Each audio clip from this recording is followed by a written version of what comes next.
சட்டவிரோத விகாரையை சட்டவிரோத விகாரையை சட்டவிரோத விகாரைக்கு சட்டவிரோத விகாரைக்கு சட்டவிரோத விகாரைக்கு சட்டவிரோத விகாரைக்கு சட்டவிரோத விகாரைக்கு சட்டவிரோத விகாரைக்கு இந்த மன்னங்களின் இந்த மன்னங்களின் இந்த மன்னங்களின் இந்த மன்னங்களின் வடக்கும் கிழக்கும் வடக்கும் கிழக்கும் வடக்கும் கிழக்கும் வடக்கும் கிழக்கும் கையிட்டு மண் கையிட்டு மண் கையிட்டு மண் கையிட்டு மண் கையிட்டு மண் சட்டவிரோத விகாரையை சட்டவிரோத விகாரையை சட்டவிரோத விகாரையை சட்டவிரோத விகாரையை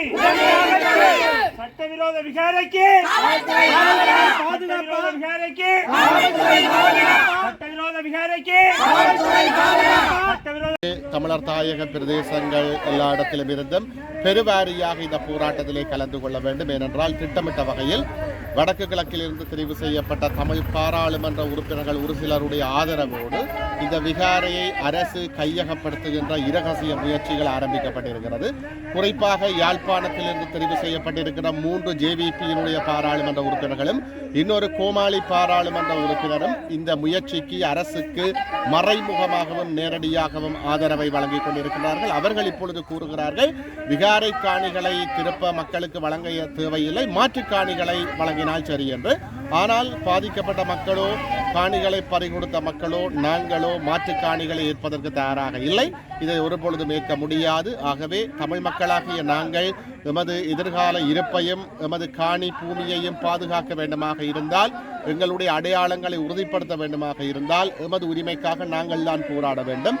அல்லது இருந்த இடமே தெரியாமல் போகும். ஒரு காலத்திலே அனுராதபுரம், குருநாகல், நீர்கொழும்பு போன்ற பிரதேசங்களிலே பெருமளவான தமிழ் மக்கள் வாழ்ந்து வந்தார்கள். ஆனால் இன்று அந்த தமிழ் மக்கள் சிங்கள மொழி பேசுகின்ற மக்கள் கூட்டமாக தமிழை எழுத தெரியாதவர்களாக மாற்றப்பட்டிருக்கின்றார்கள். அவ்வாறான ஒரு செயற்பாட்டை வடகிழக்கெங்கும் நீண்டகால போக்கிலே முன்னெடுப்பதற்கான நிகழ்ச்சி நிரலை அரசு ஆரம்பித்திருக்கிறது. அதற்கு ஒரு சில கோமாளி பாராளுமன்ற உறுப்பினர்களும் ஜேவிபியிலிருந்து துரதிருஷ்டவசமாக வடகிழக்கெங்கும் தெரிவு செய்யப்பட்ட உறுப்பினர்களும் விசேடமாக யாழ்ப்பாணத்திலிருந்து தெரிவு செய்யப்பட்ட 3 உறுப்பினர்களும் ஒத்துழைதி கொண்டிருக்கிறார்கள். இவர்களுக்கு வாக்களித்த மக்கள் வெட்கி தலைகுனிய வேண்டும். அந்த தவறை சரி செய்வதற்காக அனைவரையும் கையிட்டு நோக்கி அணிதிரளுமாறு இன உரிமையோடு அன்புரிமையோடு வேண்டி நிற்கிறோம். நன்றி. அனைவருக்கும் வணக்கம். நாங்கள் இன்றைக்கு இந்த தையிட்டியில இந்த சட்டவிரோத கட்டுமானத்துக்கு எதிராக காணி உரிமையாளர்களாக எங்களாலும் மற்றது யாழ்ப்பாண மக்கள் அனைவரது ஆதரவுகளாலும் அரசியல் ஆதரவுகளாலும் நாங்கள் இந்த போராட்டத்தை முன்னெடுத்து வருகிறோம். இதனால உண்மையிலேயே நாங்கள் எந்த ஒரு இன மதத்துக்கு எதிரான போராட்டம் அல்ல என்பதை தெளிவாக அனைவரும் புரிந்து கொள்ள வேண்டும். இது ஒரு சட்டவிரோத ஆக்கிரமிப்பு, திட்டமிட்ட ஒரு ஆக்கிரமிப்புக்கு எதிராக எமது பூர்வீக நிலங்களான பரம்பரை நிலங்களை மீட்பதற்காகவே இந்த போராட்டம் முன்னெடுக்கப்பட்டு வருகிறது. ஆகவே அனைவரும் எமது நிலைமைகளை புரிந்து கொண்டு இதன் உண்மைத்தன்மையை புரிந்து கொண்டு இந்த சட்டவிரோத கட்டுமானத்தை எதிர்ப்பதற்கு எமக்கு ஆதரவாக கிளம்பி வர வேண்டும். இன்றும் நாளையும் இந்த போராட்டம் பெருமளவிலே ஒரு எழுச்சி போராட்டமாக நடைபெற்று வர இருக்கிறது. இன்று மாலை 4 மணிக்கு தொடங்கி இருக்கிறது. நாளை மாலை 6 மணி வரையும் இந்த போராட்டம் பெருமடுப்பிலே நடக்க இருக்கிறது. ஆகவே மக்கள் அனைவரும் தமது பூரண ஆதரவினை தந்து இந்த தையிட்டு மண்ணை மீட்பதற்கு அனைவருமே பங்காளியாக வேண்டும் என்பதை நான் இந்த இடத்திலே கேட்டுக்கொள்கிறேன். நாளைக்கு இன்னொரு ஆக்கிரமிப்பு நடைபெறுவதற்கு இந்த தையிட்டி ஒரு உதாரணமாக அமைந்துவிட கூடாது. ஆகவே நாம் விட்டுவிடக்கூடாது. எமது வருங்கால சந்ததியினர் எம்மை சபிக்க கூடாது. இந்த மக்கள் எமது காணிகளை விட்டு கொடுத்து விட்டார்கள் சிங்களவர்களுக்கு என்று எமது வருங்கால சந்ததி எம்மை சபிக்க கூடாது. நாம் எமது காலத்திலேயே இதை மீட்டெடுத்து விட வேண்டும்.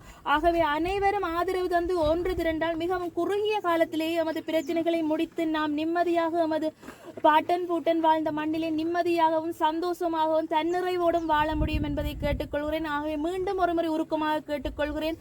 அனைவருமே எமது போராட்டத்துக்கு ஆதரவை தருமாறு கேட்டுக்கொள்கிறேன். நன்றி.